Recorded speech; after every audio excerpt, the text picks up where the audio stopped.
नियुक्तियां हुई बिहार में, शिक्षक नियुक्ति हुई और भी विभाग में नियुक्ति, लगभग 5 लाख नियुक्तियां हुई।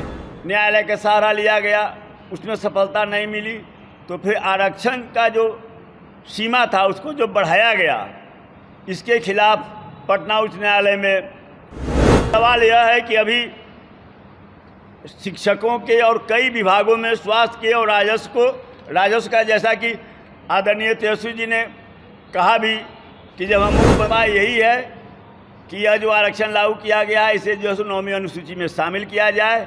नीतीश जी अभी इस स्थिति में हैं कि वे इसको आप शामिल कीजिए, अभी मौका है। आप अगर चाहिएगा तो निश्चित रूप से आपके समर्थन से केंद्र की सरकार चल रही है। आप पैनोरमा ग्रुप, जो सोचता है वो करता है। आज के प्रेस कॉन्फ्रेंस में आप अपना बहुमूल्य समय निकाले। आज का जो हम प्रेस कॉन्फ्रेंस बुलाए हैं, आप सबको मालूम है कि जातीय जनगणना की मांग वर्षों से हमारे आदरणीय नेता लालू जी करते रहे हैं और एक मौका मिला, तेजस्वी जी डिप्टी सीएम बने। हालांकि जब नेता प्रतिपक्ष थे उस समय भी उनके द्वारा जो पहल किया गया था, सर्वदलीय बैठक बुलाई गई, माननीय प्रधानमंत्री से सर्वदलीय बैठक मिला माननीय मुख्यमंत्री जी के नेतृत्व में।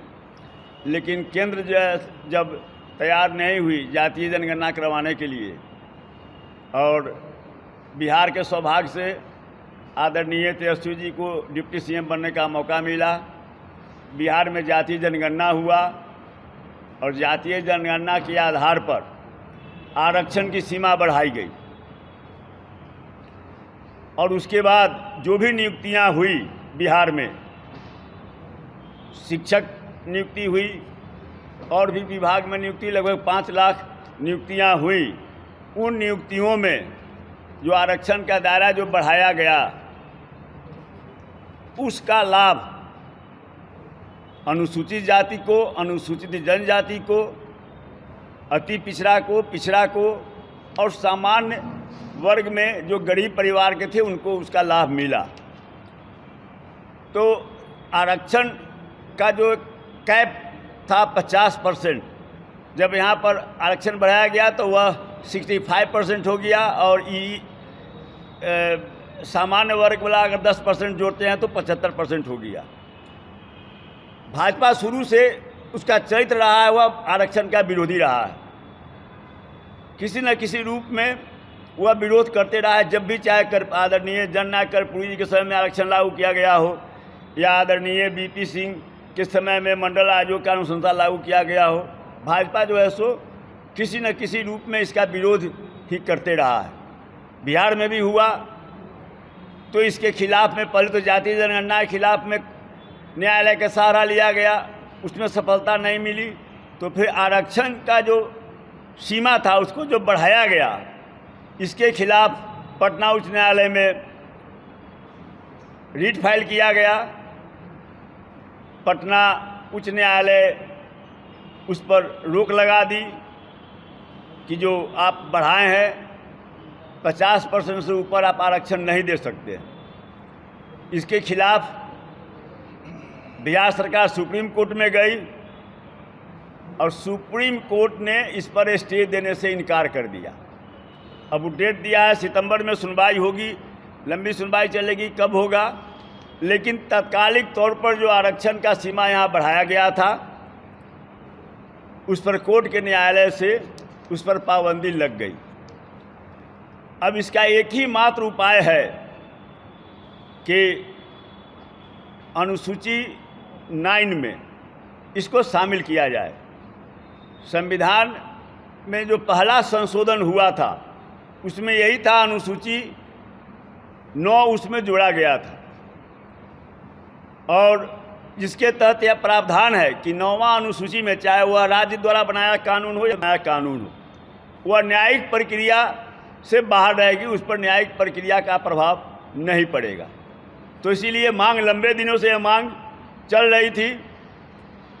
अब सवाल यह है कि अभी शिक्षकों के और कई विभागों में स्वास्थ्य के और राजस्व का, जैसा कि आदरणीय तेजस्वी जी ने कहा भी कि जब हम उप मुख्यमंत्री पद का जब यह सरकार बदल गई, जब राजद छोड़ के नीतीश जी जनता दल यू के साथ चले गए, उस समय तक करीब 3-4 लाख अन्य पदों की नियुक्ति की प्रक्रिया लगभग फाइनल स्टेज में पहुंच चुकी थी। तो अभी शिक्षकों की, स्वास्थ्य की, राजस्व की लाखों नियुक्तियां होने वाली है। और अभी जिस ढंग से हाई कोर्ट का फैसला आया और सुप्रीम कोर्ट इसको स्टे करने पर तैयार नहीं हुआ, तो अब जो नियुक्तियां होगी, इन नियुक्तियों में अनुसूचित जाति, अनुसूचित जनजाति, अति पिछड़ी जाति के जो अभ्यर्थी हैं उनको इसका लाभ नहीं मिलेगा। इसलिए एकमात्र उपाय यही है कि यह जो आरक्षण लागू किया गया है इसे जो है 9वीं अनुसूची में शामिल किया जाए। नीतीश जी अभी इस स्थिति में हैं कि वे अगर केंद्र सरकार पर दबाव बनाएं, और भी एनडीए के कई लोग हैं जो केंद्र सरकार में शामिल हैं, अगर ये लोग दबाव बनाएं तो केंद्र सरकार इसे 9वीं अनुसूची में शामिल कर लेगा, और जो इसका लाभ से जो वंचित होने वाले हैं ऐसा नहीं होगा। हो सकता है सरकार, क्योंकि सरकार कभी भी, जो भाजपा जदयू की सरकार रही है, नौजवान विरोधी रही है, रोजगार विरोधी रही है, कभी नहीं चाहती कि नौकरी मिले किसी न किसी बहाने में। पहले भी आप देखे हुईएगा, महागठबंधन सरकार बनने के पहले कि लटपटाते रहा है। हो सकता है इसको बहाना के रूप में इस्तेमाल करे और जो नियुक्तियां होने वाली है उसको उठा ले। इसीलिए आज का जो प्रेस कॉन्फ्रेंस हम बुलाए हैं, इसके पीछे मकसद यही है कि जो है सो आप इसको टालिए नहीं। जो प्रक्रिया चल रही है इसमें इस बढ़े हुए आरक्षण का लाभ बिहार के अभ्यर्थियों को मिलना चाहिए, और इसलिए आप दबाव बनाकर 9वीं अनुसूची में इसको आप शामिल कीजिए। अभी मौका है, आप अगर चाहिएगा तो निश्चित रूप से आपके समर्थन से केंद्र की सरकार चल रही है, आप इसका लाभ उठा सकते हैं। एक सुनहरा मौका है कि आप दबाव बनाकर 9वीं अनुसूची में शामिल कीजिए, और इसके नाम पर कि आप सुप्रीम कोर्ट में चल रहा है, तो इसके नाम पर इसको लटकाने का काम नहीं होना चाहिए। इसी के लिए आज का हम प्रेस कॉन्फ्रेंस बुलाए हैं। अगर कुछ और पूछना आप लोगों को तो पूछ सकते हैं। राजद का स्टैंड क्या होगा? आप लोग क्या सड़कों पर उतरेंगे, क्या करेंगे?